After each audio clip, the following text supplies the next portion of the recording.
नमस्कार दोस्तों, आप सबका स्वागत है एक बार फिर कथा प्रवाह की इस गौरवमयी यात्रा में। कर्नाटक के कल्याणी चालुक्यों और होयसल मंदिरों की दीवारों को देखिए।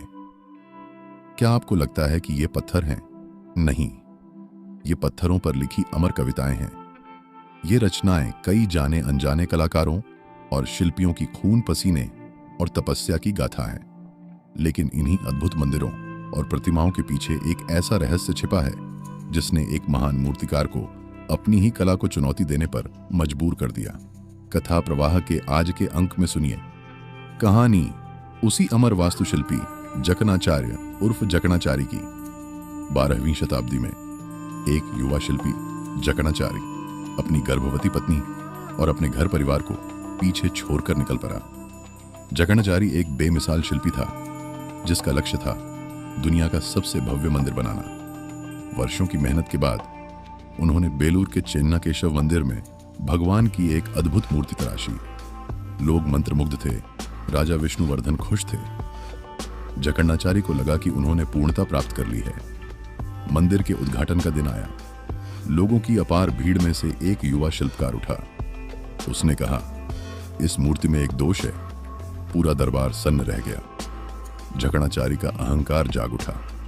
उन्होंने गर्जना की, अगर तुम दोष साबित कर दो तो मैं अपना दाहिना हाथ काट दूंगा। उस युवक ने मूर्ति पर चंदन का लेप लगाया। जब लेप सूखा तो मूर्ति की नाभि के पास एक गीला धब्बा रह गया। पत्थर को कुरेदने पर वहां एक जीवित मेंढक निकला। जकणाचारी की मूर्ति सजीव तो थी, लेकिन शास्त्र के अनुसार दोषपूर्ण। जकणाचारी का अभिमान टूट गया। अपनी शर्त के पक्के जकणाचारी ने तुरंत अपना दाहिना हाथ स्वयं काट लिया। फिर उन्होंने उस युवा शिल्पी का परिचय पूछा। उन्हें पता चला कि वह युवक उनका अपना पुत्र दंकनाचार्य या डाकनाचारी था, जिसे उन्होंने कभी नहीं देखा था। पिता का गर्व और कलाकार का पश्चाताप दोनों एक साथ मिल गए। पिता पुत्र भावुक होकर मिले। कहा जाता है कि बाद में उन्होंने अपने जन्म स्थान कृदपुर के मंदिर में फिर से एक मूर्ति तराशी और भगवान की कृपा से उनका कटा हुआ हाथ वापस आ गया। इस घटना के उल्लास में उस समय से कृदपुर को कैदल कहा जाने लगा।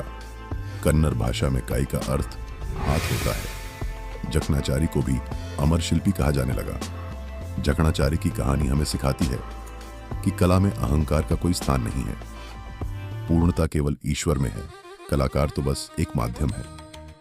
कथा प्रवाह का यह अंक आपको कैसा लगा? क्या आप जानते थे कि चालुक्य और होयसल मंदिरों और मूर्तियों के बीच एक पिता पुत्र की यह कहानी भी कैद है? कमेंट्स में बताएं। बने रहें मेरे साथ कथा प्रवाह की इस अद्भुत यात्रा में।